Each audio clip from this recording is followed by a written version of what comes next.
Imagine it's 50 degrees below zero. Your breath freezes the moment it leaves your lips.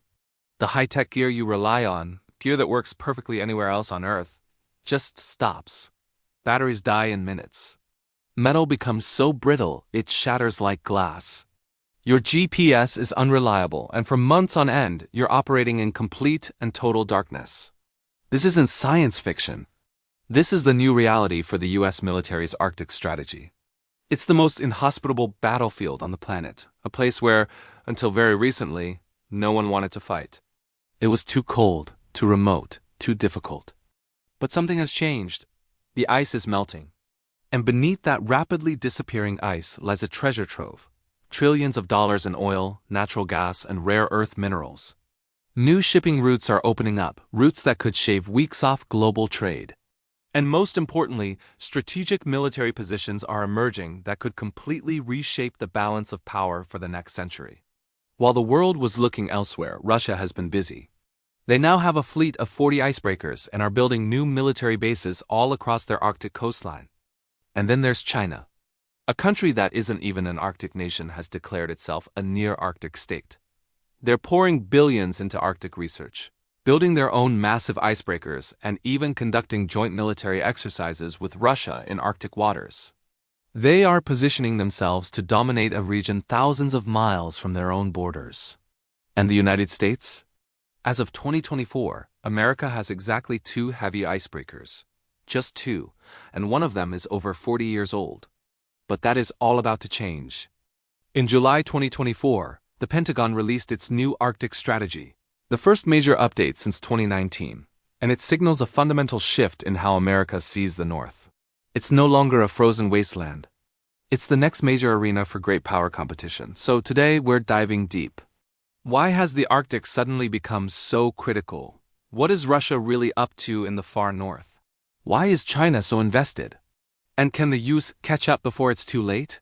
Let's talk about the new Cold War, literally. Here's the thing most people do and fully grasp. The Arctic is changing faster than anywhere else on Earth. It's warming at least 3 times faster than the global average, and the consequences are staggering. Sea ice that was once considered permanent is now melting away every summer. The legendary Northwest Passage, a sea route through the Canadian Arctic that was frozen solid for centuries, is now navigable for months at a time. The Northern Sea Route along Russia's coast? Same story, and this isn't some far-off prediction. This is happening right now. In 2023, a record number of cargo ships transited these Arctic routes. Projections show that by 2050, the Arctic Ocean could be largely ice-free during the summer months. Think about what that really means. A shipping route from Europe to Asia that's 40% shorter than going through the Suez Canal. That's a game-changer for global trade. It means massive, untapped deposits of oil and gas. We're talking about an estimated 13% of the world's undiscovered oil and 30% of its natural gas are suddenly becoming accessible. It means rare earth minerals, which are critical for everything from our smartphones to advanced weapons systems, are just sitting there waiting to be mined. The Arctic isn't just thawing, it's opening for business. And every major power on Earth has taken notice.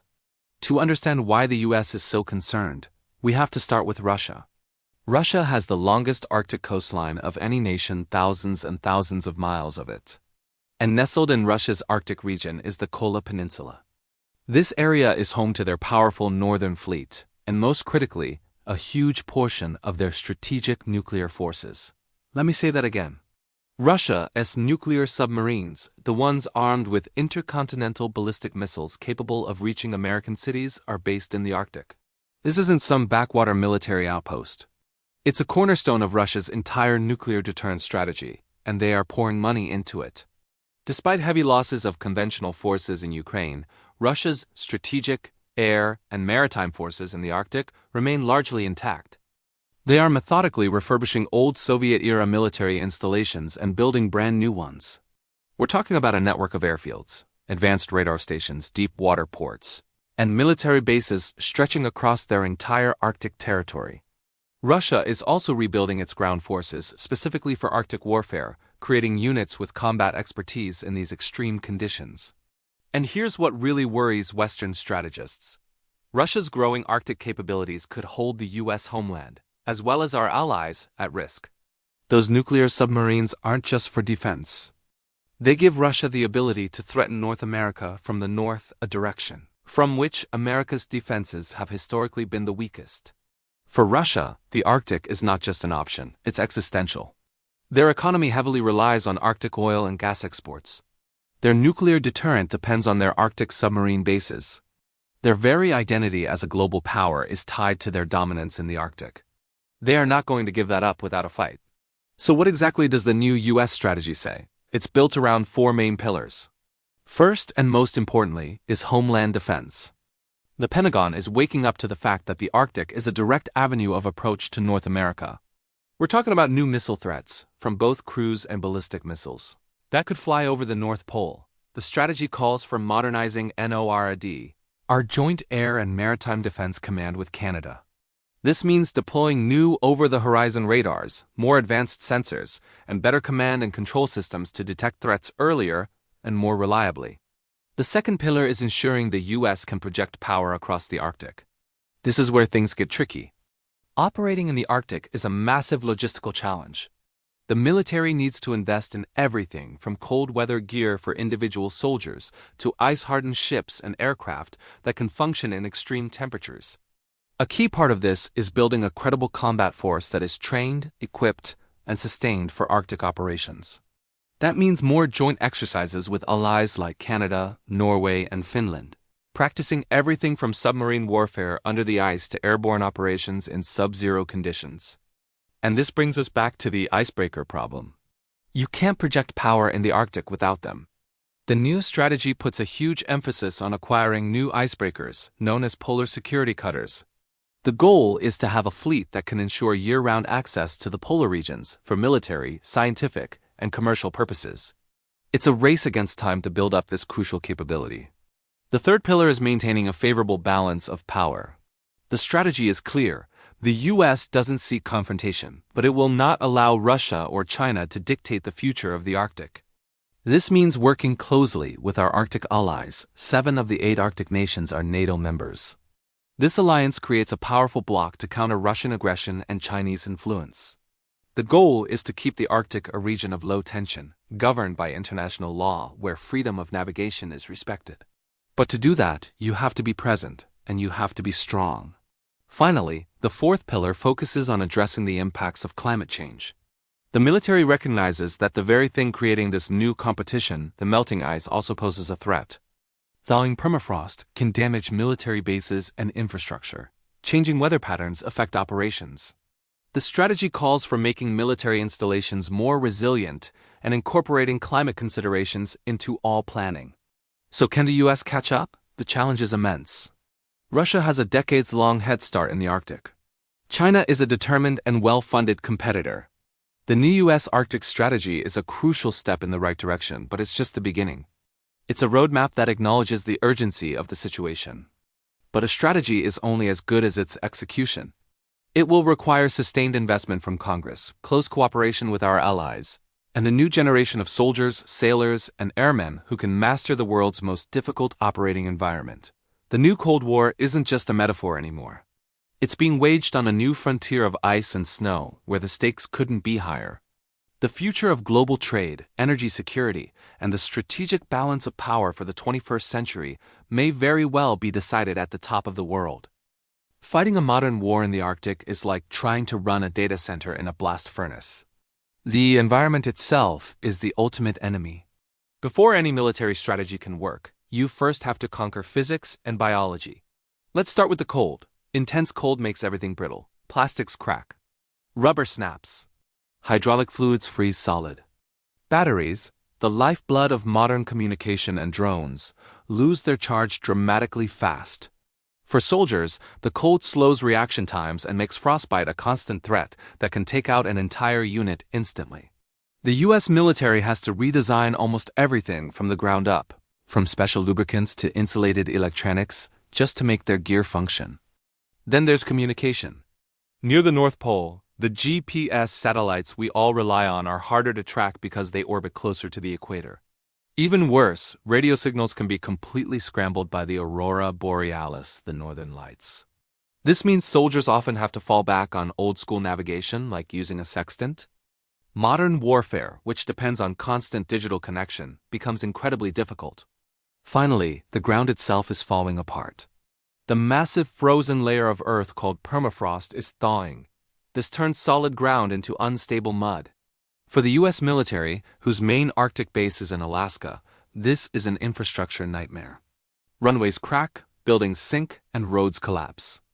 They're spending billions just to stabilize what they have, all while trying to find new solid ground for future bases. So, how is the US responding to Russia's geographic advantage in this brutal environment? The strategy is called integrated deterrence. It's a mix of raw military power, high-tech defense, and strong international alliances. First, there's the silent strategy, submarine supremacy. The US Navy believes its biggest advantage is under the ice. The Arctic Ocean is deep and vast, and American nuclear submarines are the quietest and most advanced in the world. They can operate undetected beneath the ice cap for months, providing a powerful, hidden deterrent. Every 2 years, they run an exercise called ICEX, where subs practice breaking through the ice. It's a direct message to rivals that the Arctic is not a safe haven. Next is the Alaskan Fortress. Alaska is America's front line in the Arctic. The Air Force has packed the state with F-22 and F-35 stealth fighters, turning it into a forward defensive wall. These jets are crucial for spotting Russian long-range bombers and maintaining control of the skies. The Arctic is also the most direct flight path for missiles aimed at North America. That's why NORD, the Joint Use Canadian Command, is getting a massive multi-billion-dollar upgrade. They rebuilding new over-the-horizon radar and satellite systems, specifically designed to detect threats coming over the polar region. The line of defense literally starts at the North Pole. But the US knows it can't go it alone. The strategy leans heavily on NATO allies like Norway, Denmark, and Canada. And recently, Finland and Sweden joined NATO. This was a game-changer. Both countries are experts in cold-weather warfare, and their entry practically turns the Baltic Sea into a NATO lake, boxing in Russia's northern flank. But this military buildup isn't just about defense. It's about projecting power and setting the rules for who gets to move freely in this new ocean. And that means confronting rivals in ways that could escalate very, very quickly. Now you might be thinking, where does China fit into all this? Beijing is thousands of miles from the Arctic Circle. But in 2018, China declared itself a near-Arctic state. This is pure geopolitics. China has no Arctic coastline, but it has huge economic interests there. They're promoting something called the Polar Silk Road, a new shipping route that would cut transit times to Europe. They're investing heavily in Arctic ports, resource projects in places like Greenland, and scientific research stations.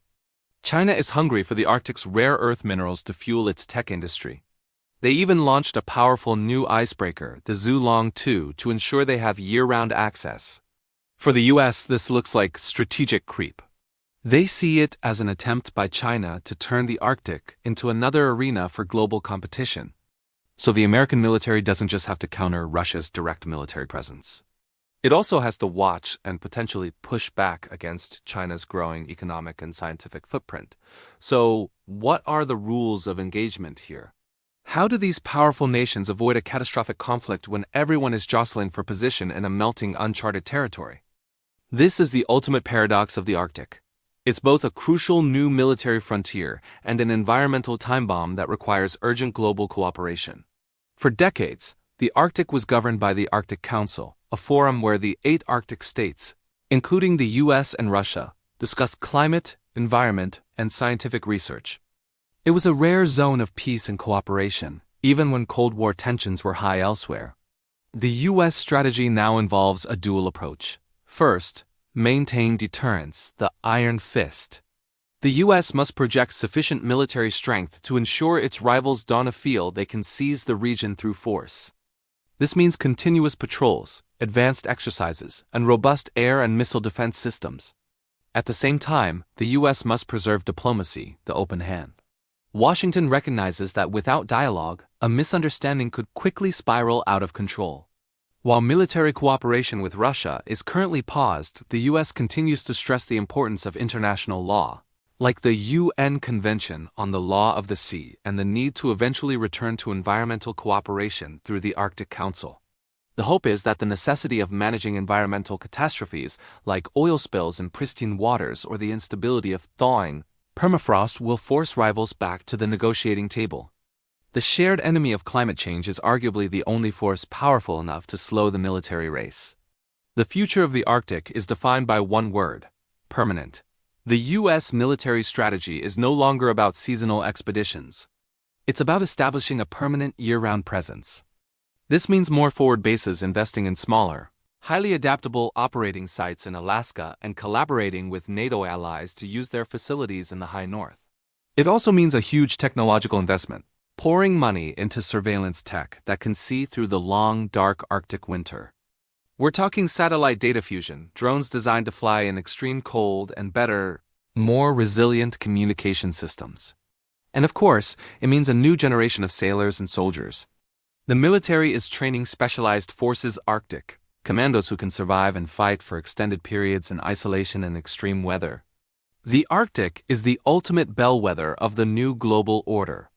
It's where environmental disaster directly clashes with geopolitical ambition. The race is on, the stakes are immense, and the future stability of the world may well depend on whether these powerful nations can manage the thaw without starting a new conflict. So we've seen how the simple fact of melting ice has transformed the Arctic from a distant, strategic periphery into a vital contested frontier. The U.S. military's Arctic strategy is a multi-layered response to this transformation, focusing on deterring Russia's territorial claims through submerged power and air superiority in Alaska, countering China's economic creep through diplomatic and naval patrols, and conquering the climate itself through engineering resilience and specialized training. The lessons of the Arctic are lessons in adaptation. The old map is gone. The new one is drawn in liquid water, rich mineral veins, and the flight paths of stealth jets. Ultimately, the Arctic conflict is a test of restraint. Will the immense economic and strategic incentives lead to a new Cold War fought in freezing conditions? Or will the shared, overwhelming threat of environmental collapse force the world's great powers to cooperate before the ice runs out? So what do you think? Given the high costs and logistical nightmares, is the U.S. strategy of deterrence and alliance building sufficient? Or should they focus solely on missile defense and let the Arctic remain primarily a zone of scientific research? Let me know your thoughts on this new frontier in the comments below. If you want to keep exploring the hidden conflicts and massive geopolitical shifts happening right now, hit that like button, subscribe, and ring the bell. Thanks for watching and stay warm.